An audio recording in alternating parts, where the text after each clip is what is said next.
When Jesus speaks to the man forgiving his sins, he reveals to the crowd that he's more than just a healer.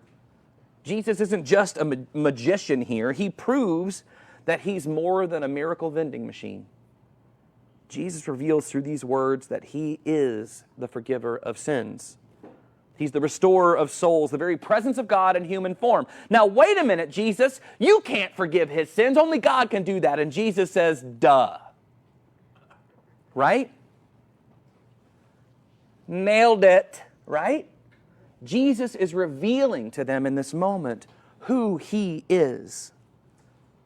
Jesus chooses to perform this miracle in two scenes because the order in which he does so puts on display his holy identity.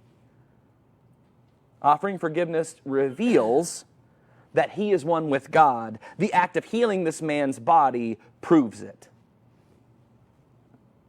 And Jesus, being Jesus, starts a bit of a confrontation with those who question what Jesus is doing right there in their hearts. He says, which is easier, to say your sins are forgiven or to say to get up and walk?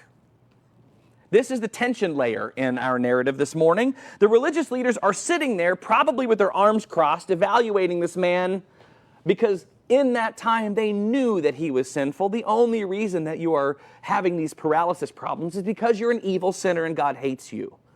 That is not what we believe. That is what they believed in the first century. These religious people are not moved by this man's suffering.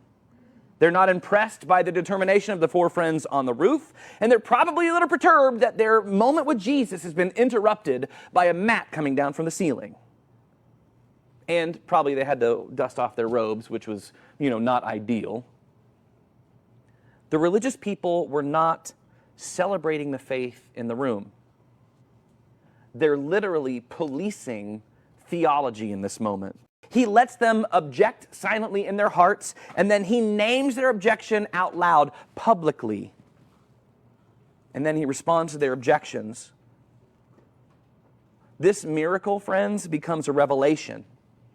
The revelation then becomes a confrontation, and the confrontation becomes a turning point in our story.